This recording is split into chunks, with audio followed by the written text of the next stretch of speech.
మీనాక్షి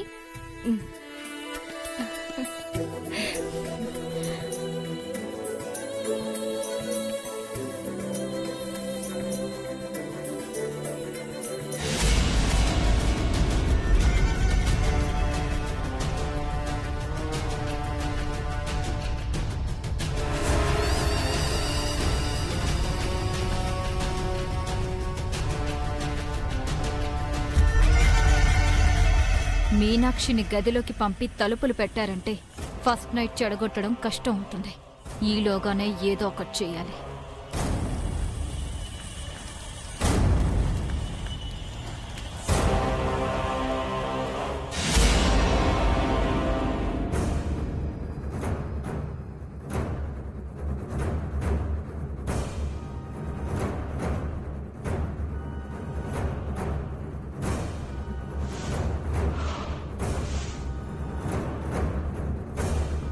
ఆ అబ్బాయి గదిలోనే ఉన్నాడన్నారు కదమ్మా, ఎక్కడున్నాడు?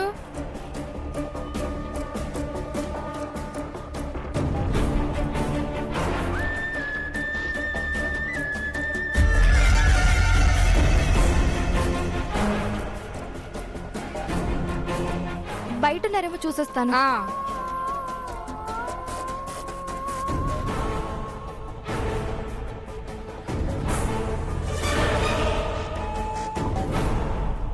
శోభనం అంటే ఆ అబ్బాయి అమ్మాయి కోసం ఎదురు చూస్తూ కాచు కూర్చుంటారు కదా, ఇతనేంటి పెళ్ళాన్ని వదిలేసి బయటికి వెళ్ళాడు?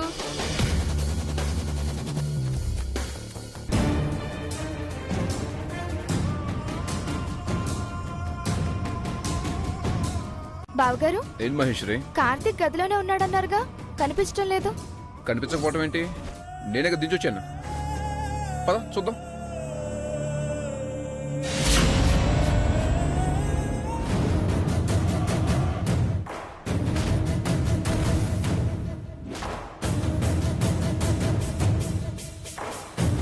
ఆ అబ్బాయి ఎక్కడమ్మా? బయట కూడా లేడండి.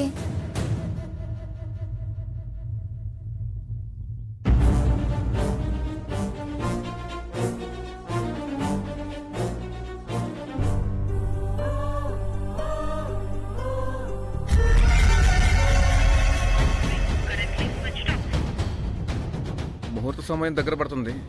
ఎక్కడికి వెళ్ళి ఉంటాడు? ఫోన్ కూడా పని చేయట్లేదు.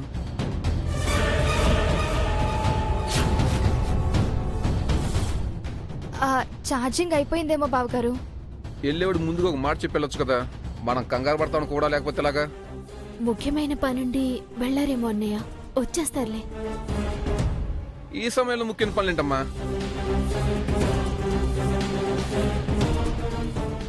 ముహూర్త సమయం దాటుతూనే ఇంకా రాలేదంటే ఇంట్లో ఉన్న నగలు తీసుకుని పారిపోయాడేమో. ముందు అది చూడండి.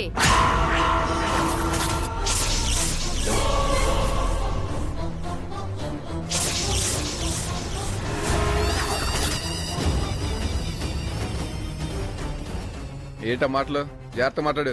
మా మీద కోపడతావేంటి కాశీ? ఎవడో ముక్కు మొహం తెలియనివాడు 4 మాయ మాటలు చెప్పేసరికి వెనక ముందు చూసుకోకుండా పెళ్లి చేసావు. మీనాక్షి అంటే చిన్నపిల్ల, నీ బుద్ధి ఏమైంది? శోభనానికి కూడా లేకుండా జారుకున్నాడంటే వాడు ఖచ్చితంగా మోసగాడ, దొంగ అయ్యుంటాడు.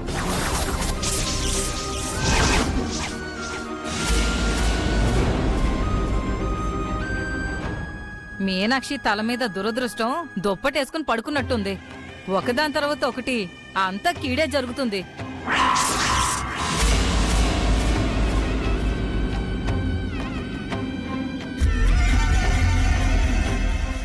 తండ్రి పోయాడు, మీనాక్షికేమో కళ్ళు పోయాయి. పెళ్లి రోజే కట్టుకున్నాడు, మోసం చేసి పారిపోయాడు.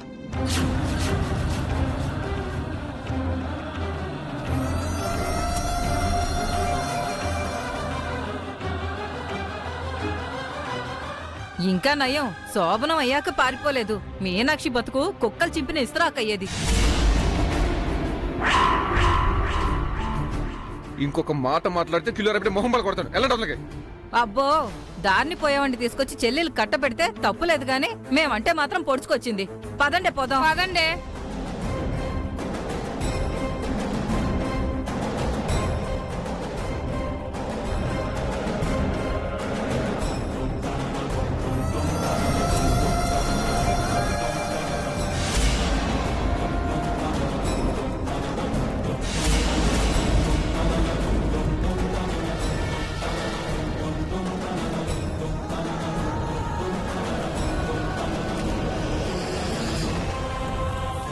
నువ్వెక్కడ మీనాక్షితో ఫస్ట్ నైట్ కమిట్ అవుతావోనని టెన్షన్తో చచ్చాను కార్తిక్.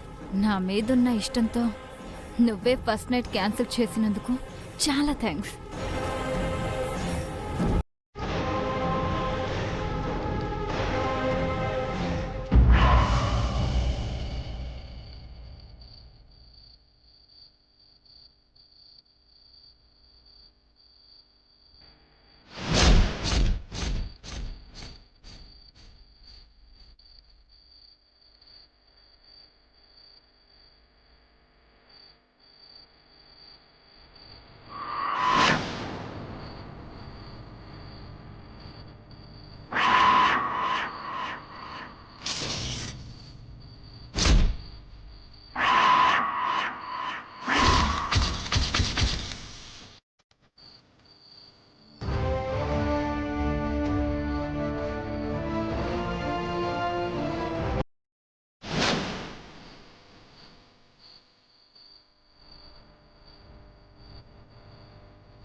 అమ్మా,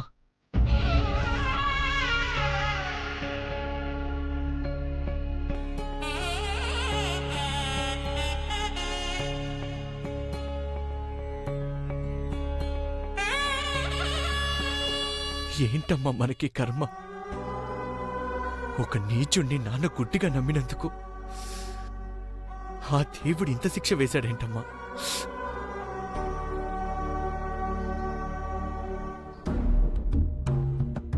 నువ్వు చెల్లి ఉన్నా కూడా సమాజం దృష్టిలో నేను అనాథగా బతకాల్సొస్తుంది. మన పగ నెరవేరటానికి నేను ఆ బాధని భరించాలమ్మా. కానీ నిన్నిలా చూస్తుంటేనే నేను తట్టుకోలేకపోతున్నానమ్మా.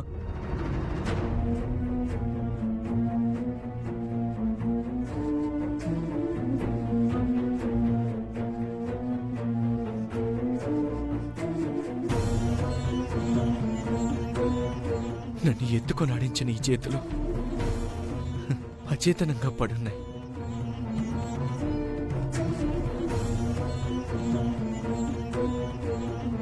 ప్రేమగా పలకరించాల్సిన నీ నోరు మూగపోయింది. కళ్ళు శూన్యంలోకి చూస్తున్నాయి.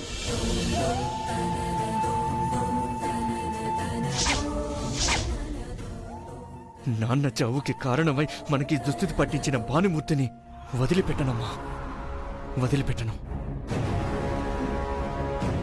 వజ్రాన్ని వజ్రంతోనే కొయ్యాలి, మోసాన్ని మోసంతోనే గెలవాలి.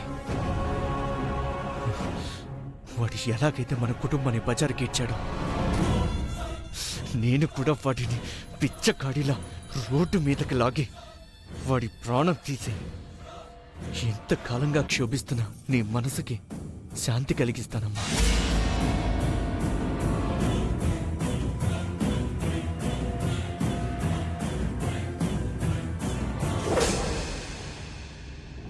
అన్నయ్య, నువ్వొచ్చేంతసేపు అయింది? ఇప్పుడే వచ్చానమ్మా.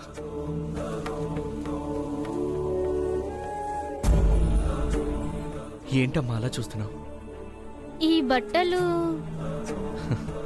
నీ అనుమానం నిజమే, నేను పెళ్లి చేసుకున్నాను.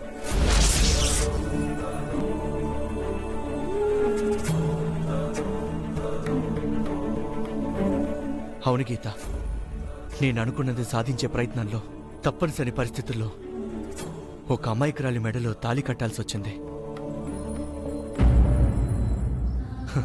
అలానే ఆ అమ్మాయికి అన్యాయం చేయను. భర్తగా నా బాధ్యతకి పూర్తిగా న్యాయం చేసి తనని కళ్ళల్లో పెట్టుకుని చూసుకుంటాను.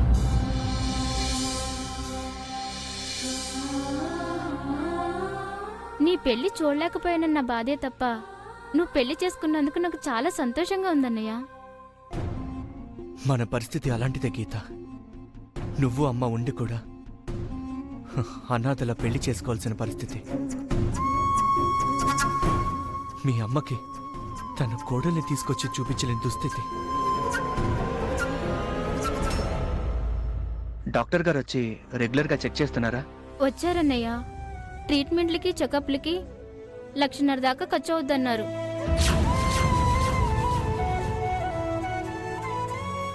రెడీగా ఉంచుకోమన్నారు.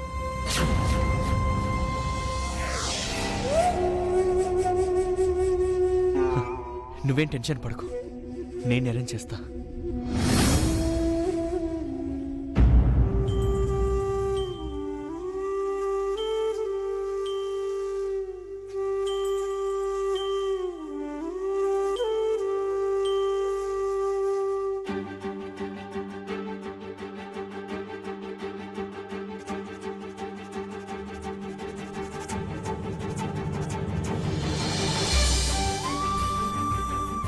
ఇది నీ కానుక నీ కోడలికిస్తాను.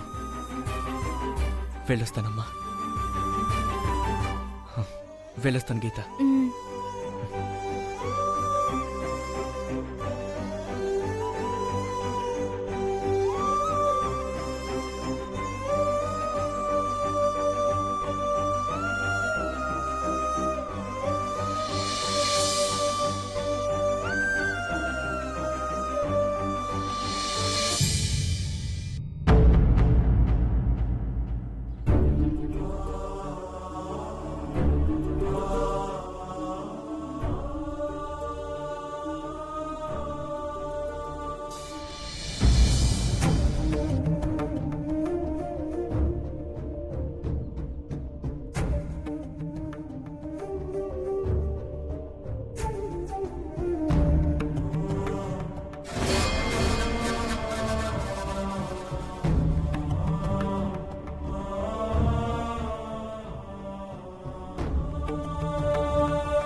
మనిద్దరి పరిచయం పైనున్న మీ నాన్నగారి ఆశీర్వాద బలం అనిపించి మిమ్మల్ని పెళ్లి చేసుకోవాలని నిర్ణయించుకున్నాను. నాకు కావాల్సిందే ఆస్తులు అంతస్తులు కాదండి, నాకు దూరమైన మమకారాలు అనుబంధాలు. శోభనానికి కూడా లేకుండా జారుకున్నాడంటే వాడు ఖచ్చితంగా మోసగాడ దొంగ అయి ఉంటాడు. తండ్రి పోయాడు, మీనాక్షికేమో కళ్ళు పోయాయి. పెళ్లి రోజే కట్టుకున్నాడు, మోసం చేసి పారిపోయాడు.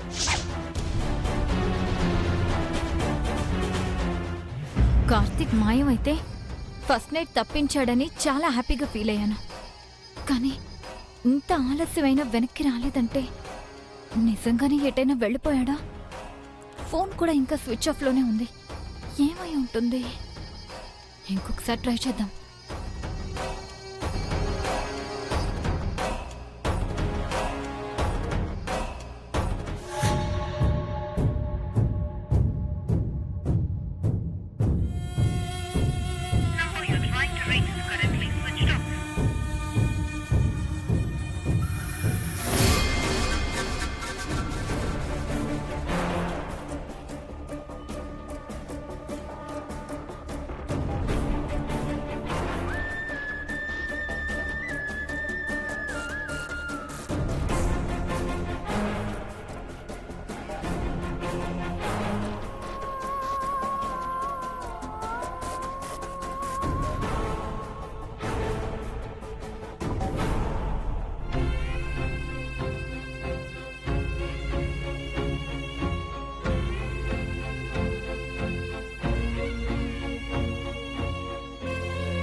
క్షమించేదమ్మా.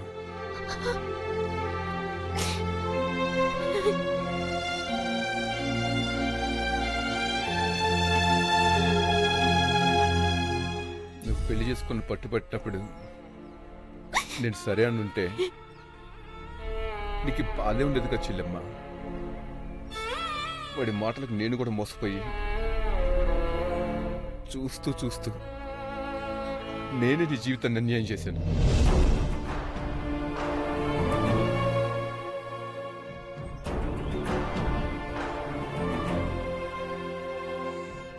జీవితాంతం నువ్వు ఇలాగే బాధపడాలని ఆ దేవుడు నా నుదుట నా తలరాత రాస్తే నువ్వేం చేస్తావన్నయ్య?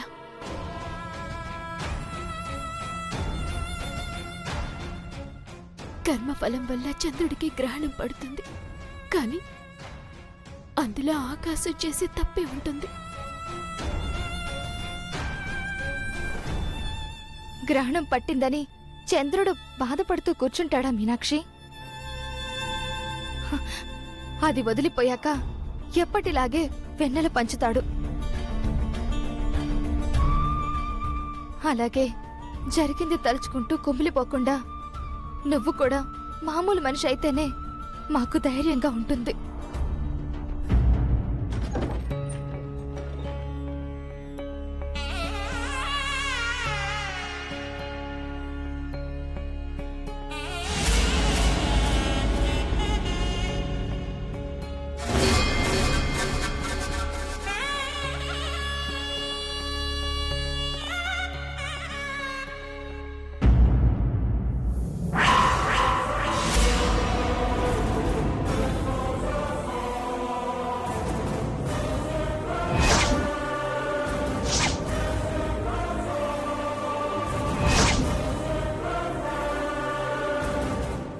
ఎవరికి చెప్పకుండా ఎక్కడికి వెళ్ళిపోయావు కార్తిక్?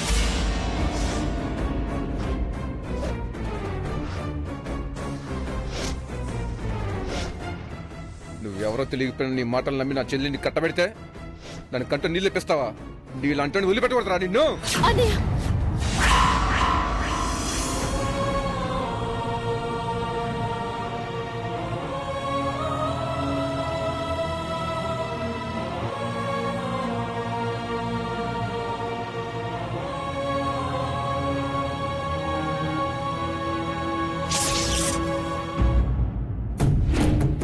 కొట్టనివ్వు మీనాక్షి.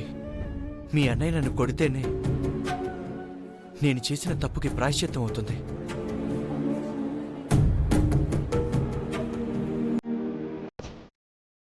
మనిషికొక మాట గొడ్డుకొక దెబ్బ అన్నారు.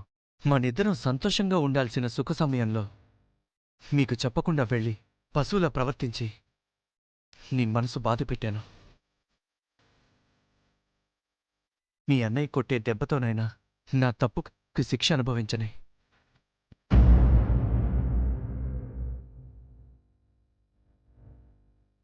అవి మాటలండి. శిక్ష అనుభవించేంత తప్పు మీరేం చేశారని? ఇది మీ ఇల్లు, మీకు నచ్చినట్టుగా ఉండే హక్కు ఉంది. ఏదో ఒక ముఖ్యమైన పనుండే వెళ్ళుంటారు.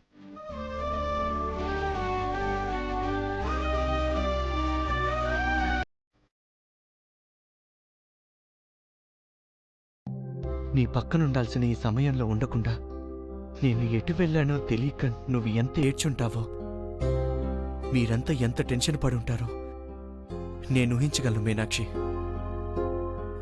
అయినా నీ బాధని గుండెల్లో దాచిపెట్టి కన్నీళ్లను రెప్పల కింద అణిచిపెట్టి నన్ను వెనకేసుకుని వస్తున్న నీ మంచితనానికి చేతులెత్తి దండం పెట్టాలనిపిస్తుంది.